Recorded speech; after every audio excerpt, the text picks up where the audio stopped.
Voilà, bonjour à toutes et à tous sur comment créer et publier son propre magazine web.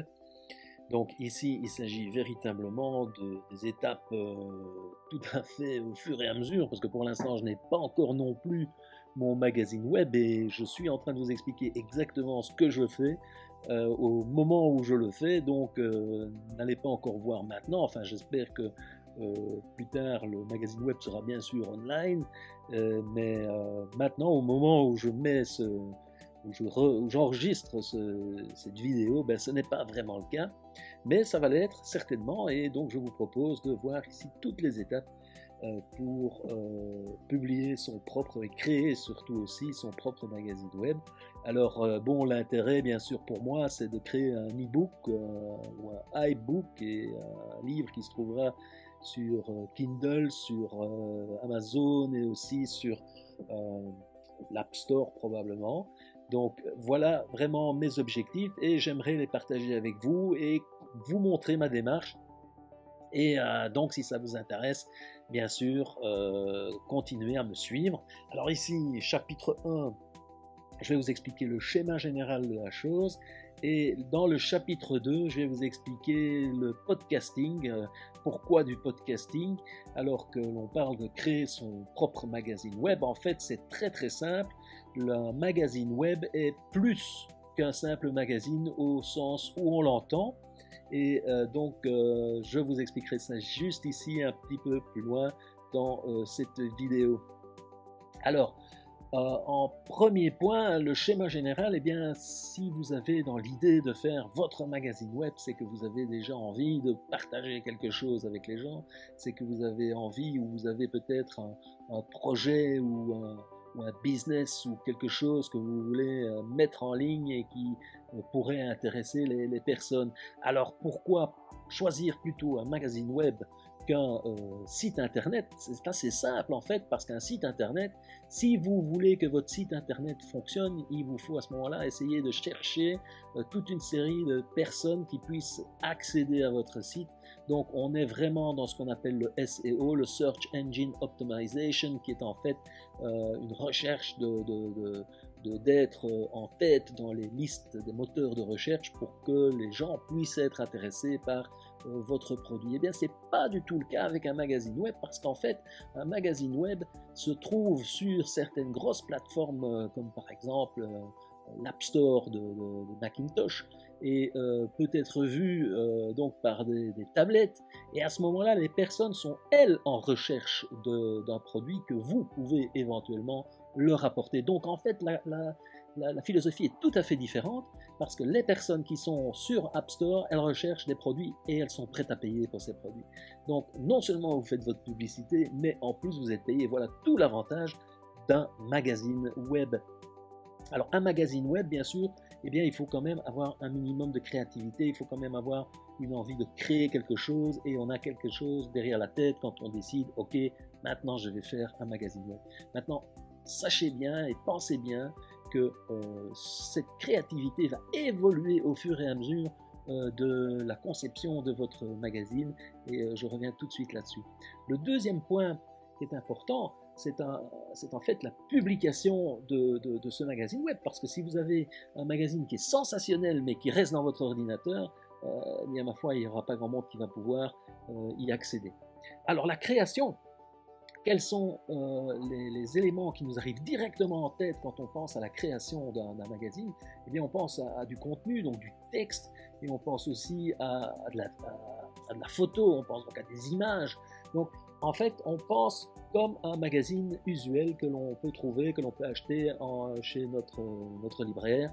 On achète un magazine et on le feuillette, et puis on a des photos, on a du texte, etc.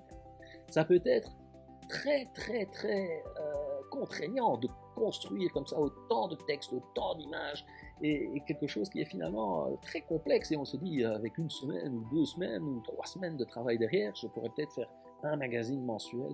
Eh bien, ce n'est pas du tout le cas avec un magazine web, parce qu'en fait le magazine web a cette faculté de pouvoir mettre autre chose que du texte et de l'image, mais un magazine web peut aussi mettre des vidéos, et donc automatiquement, dès qu'on a des vidéos en plus que du texte ou de l'image, eh bien fatalement, c'est beaucoup plus simple pour réaliser quelque chose, attirer l'attention et garder la personne qui devient votre auditeur quelque part en haleine sur votre magazine web. On peut également, et c'est là que ça devient génial, c'est croiser avec encore une autre forme, c'est l'audio, et avec cet audio que l'on place sur notre magazine web, à ce moment-là, on crée une véritable petite radio sur laquelle on a tous les épisodes radio qui peuvent être écoutés par les personnes. Les personnes peuvent s'inscrire à cette chaîne audio, peuvent s'inscrire à cette chaîne vidéo, peuvent bien sûr s'inscrire et acheter votre magazine web, et donc on a là quelque part qui est multiplateforme et qui est très intéressant parce que votre audio peut être évidemment retrouvé par quelqu'un qui recherche uniquement de l'audio et via cet audio arriver sur votre magazine web. Il en est exactement bien sûr de même avec la vidéo. Et donc, en plus de ça, eh bien, on peut même mettre des widgets, c'est-à-dire ce sont des petits programmes informatiques qui sont placés sur votre page, votre magazine web, la page de magazine web, et qui permettent donc de lire la vidéo. Donc c'est véritablement, par exemple, YouTube qui va apparaître sur votre page de magazine web. Votre audio, ce sera un podcast, mais ça j'y reviens tout de suite parce que c'est véritablement un outil sensationnel que le podcast. Et on peut donc encore mettre d'autres choses, comme par exemple des autorépondeurs, des adresses email qui automatiquement vont avec la boîte mail, etc., etc. Enfin, il y a des tas de possibilités qui permettent de créer du contenu et donc de revoir quelle est la création du contenu que vous pensiez, parce que c'est autre chose que du texte, autre chose que de l'image. Et personnellement, je vous donnerai quelques petits conseils au fur et à mesure des vidéos, mais je vous conseille de segmenter, de ne pas mettre tout ce qui est en texte en image, tout ce qui est en image en vidéo, tout ce qui est en vidéo en audio, mais ça j'y reviendrai. C'est très très important de pouvoir segmenter votre information et de garder donc en haleine votre auditeur, votre personne qui a décidé d'acheter votre magazine web, de souscrire à votre magazine web. Et ensuite, bien, on passe à la publication. Et donc la publication est quelque chose d'hyper important pour les mettre dans les répertoires. Et non seulement donc on va mettre cette publication dans les répertoires, mais ce qui est le plus important, c'est qu'on va choisir les répertoires en fonction de l'outil que la personne utilise pour regarder votre publication, votre magazine web. C'est-à-dire que pour l'instant, il y a un boom énorme dans l'iPad, alors il est très intéressant d'avoir le format de l'iPad pour votre magazine web, car ça permet véritablement de vendre votre magazine web à des personnes qui sont en quête d'un achat pour le contenu que vous allez vendre. Donc, s'intéresser au système de production. Alors, l'audio est bien sûr quelque chose de hyper important, comme je l'ai dit, parce que ça permet d'être sur une autre chaîne, un autre canal de fonctionnement, où des personnes sont habituées de faire de l'audio et de rechercher quoi? Ben, finalement, ce sont avant tout des MP3, et ces MP3 sont mangés, je dirais, quelque part sous forme de podcast, de façon à être consommés beaucoup plus facilement par la plupart des personnes et des usagers.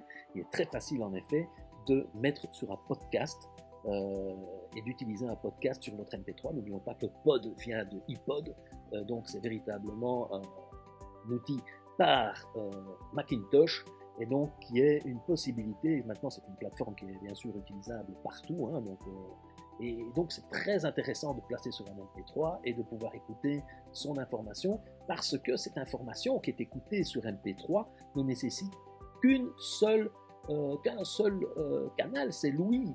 Vous pouvez mettre vos écouteurs et aller vous balader dans la rue, conduire lorsque vous conduisez au travail ou que vous revenez du travail, lorsque vous allez promener le chien, lorsque vous utilisez les transports en commun. Enfin, vous pouvez utiliser le MP3 sans arrêt et utiliser le MP3 avec un matériau, avec quelque chose qui est intéressant, et ce quelque chose d'intéressant va faire référence à votre magazine web.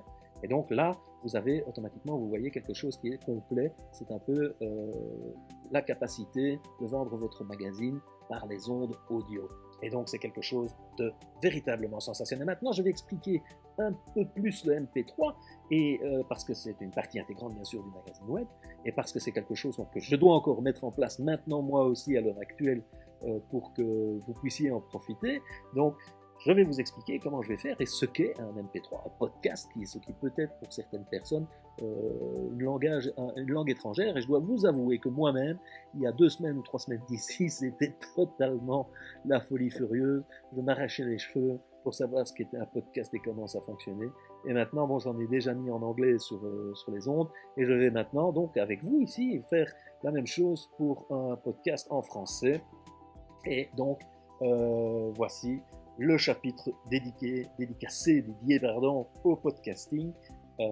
Première partie, parce que la deuxième partie va nécessiter, comme vous allez voir, une inscription sur certains fichiers, etc. Enfin bon, vous allez tout de suite comprendre, certains hosts, des hébergeurs, etc. Mais vous allez tout de suite comprendre de quoi il s'agit. En fait, pour faire du podcasting, vous avez tout d'abord besoin d'idées, d'une idée géniale, de quelque chose que vous voulez faire passer, que vous voulez communiquer, et donc de mettre cette idée, de mettre ce quelque chose de génial sous une forme de MP3, et de MP3 au pluriel, dirais-je, parce qu'en fait, quelque part, il faut penser plus loin qu'un MP3, il faut penser à plusieurs fichiers. Donc un MP3, c'est vraiment la base du podcasting. La deuxième base du podcasting, c'est d'avoir un site internet, et c'est pour ça donc que j'interromprai cette vidéo ici au moment où je dois passer sur internet, et je ferai une toute petite vidéo sur comment faire pour chercher un URL, etc. Donc il y a un site, et mettre ça sur mon site, et comme ça tout le monde peut comprendre relativement aisément. Mais je reste de toute façon contactable, hein, donc vous pouvez me contacter par email, je donnerai mon email à la fin de cette vidéo. Alors, ici donc il faut un MP3 et il faut aussi un URL, donc un site internet, mais j'y reviens tout de suite. Le MP3 en tout cas il faut le placer quelque part ailleurs que sur votre machine, quelque part ailleurs que sur votre hébergeur de site internet. Pourquoi? Parce que ce sont des hébergeurs qui sont dédicacés uniquement au MP3 ou à la vidéo parfois, et donc qui permettent d'avoir une gestion, une fluidité dans le fait de délivrer ce MP3. Alors donc, on va utiliser un hébergeur et on va chercher un hébergeur pour placer ce MP3 sur un hébergeur de fichiers. Puis maintenant, on va s'inquiéter à notre URL. Donc, imaginons que nous ayons envie de faire un podcast et un magazine web sur la moto et qu'on appelle ça mamotovafond.com. Oui, et bien voilà, ma moto va à fond, ça va être mon URL.com bien entendu, mais moi je préfère des points .info. Pourquoi? Parce qu'en fait le point .info est nettement moins onéreux que le .com. Donc vous pouvez démultiplier, je dirais, le nombre de sites .info par rapport au .com. C'est environ 4 à 5 fois moins cher de prendre un .info qu'un .com. Oui, c'est peut-être moins bien référencé sur les sites tels que Google, etc. Mais bon, peu importe, moi ça ne m'intéresse pas du tout parce qu'en fait, comme je vous ai expliqué au départ, si vous devez courir après le manant pour qu'il vienne sur votre site internet, eh bien, vous n'en sortez plus, vous faites du SEO, là, du Search Engine Optimization, vous ne faites plus que ça. Et en fin de compte, vous allez passer toutes vos nuits là-dessus, et c'est pas vraiment le but que moi je me suis mis. Je préfère, moi, mettre mon information dans une structure qui est une structure de magazine, une structure de magazine que les gens recherchent et pour lesquels les gens vont payer pour avoir l'information. Donc ça, c'est mon point de vue. Autant être dans un courant où il y a des poissons que dans un courant peut-être beaucoup plus large, beaucoup plus grand, une rivière qui est 5 fois plus large mais qui n'a pas le même débit en poisson. Bon, enfin ça c'est mon point de vue, chacun son point de vue. Continuons ici, donc une URL qui est www.monsite.info, et cette URL bien sûr il va falloir la placer chez un hébergeur pour qu'on puisse développer notre site internet. Donc on va rechercher un hébergeur, et cet hébergeur internet que vous allez utiliser, qui n'est peut-être pas le même que la personne qui vous a vendu l'URL, hein, donc ça il faut bien essayer de voir et de distinguer les deux. D'ailleurs moi je préfère distinguer les deux, je préfère acheter mon URL quelque part et mon hébergeur c'est quelqu'un d'autre, et j'expliquerai dans la vidéo suivante qui est quoi et où on retrouve tout. mais sur mon hébergeur Internet, en tous les cas, et je vous le conseille sur votre hébergeur Internet également, essayez que votre hébergeur Internet ait ce qu'on appelle un cPanel, c'est-à-dire un panneau de contrôle. Je sens que ma soufflerie de ma vidéo, pas de mon ordinateur est en train de fonctionner. J'espère que ça ne dérangera pas trop la qualité de la vidéo et du son certainement. Enfin, ce sont les aléas du direct, comme dirait l'autre. Donc, ici, votre hébergeur Internet, faites en sorte qu'il ait un cPanel. Pourquoi? Pourquoi un panneau de contrôle? Parce que c'est avec ce panneau de contrôle qu'on va pouvoir charger sur votre URL, sur votre site, au sein de votre hébergeur, un outil qui va nous permettre de construire le site Internet. Ça va, c'est un peu complexe, mais donc retenez, vous avez un URL qui est un nom simplement, un endroit, un lieu vers lequel on pointe, et l'hébergeur Internet qui lui est une espèce de gros outil qui permet de travailler sur cette URL, sur ce site Internet. Et donc on va créer un site Internet sur cette URL, et pour créer ce site Internet, j'ai besoin d'un outil bien spécifique. Et pour avoir cet outil bien spécifique, il faut que j'ai le cPanel. Donc, l'hébergeur Internet, choisissez-le avec un cPanel, un panneau de contrôle. Et avec ce panneau de contrôle, je vais pouvoir installer WordPress, qui est l'outil que je vais utiliser sur mon hébergeur Internet pour créer mon site Internet. J'espère que je suis clair. Et ce WordPress, lui aussi, a un panneau de configuration. Et on va utiliser donc ce panneau de configuration-là pour vraiment construire l'entièreté de notre site Internet. Et donc, ce site Internet, eh bien, il doit retenir WordPress, il doit contenir WordPress. Et grâce à WordPress, je vais pouvoir créer mon site Internet. Et donc, j'ai un WordPress admin qui va me permettre d'être, qui est le lien qui va me permettre de travailler sur mon site Internet. Donc, ça sera plus clair quand vous verrez dans la vidéo prochaine, quand je mets tout ça en route, les deux vidéos suivantes. Alors, le site Internet, eh bien, une fois que j'ai mon site Internet avec les outils de WordPress spécifiques au podcasting, je vais pouvoir aller rechercher sur l'hébergeur de fichiers mon MP3 que j'ai placé et qui va arriver sur mon site Internet pour que je puisse à ce moment-là, grâce aux outils de WordPress que j'ai placés sur mon site Internet, prendre ce fichier, y ajouter une petite image, des informations sur l'auteur, des différentes petites informations comme ceci. Je reviendrai précisément sur le nom de ces informations qu'on ajoute au fichier MP3 et donc qui nous permet de faire finalement un podcast. Et alors bon, le point important bien sûr de ce podcast, c'est de pouvoir mettre ce podcast dans des répertoires et que ce répertoire puisse être vu par un maximum de personnes également. Et le répertoire des répertoires, c'est quelque part iTunes.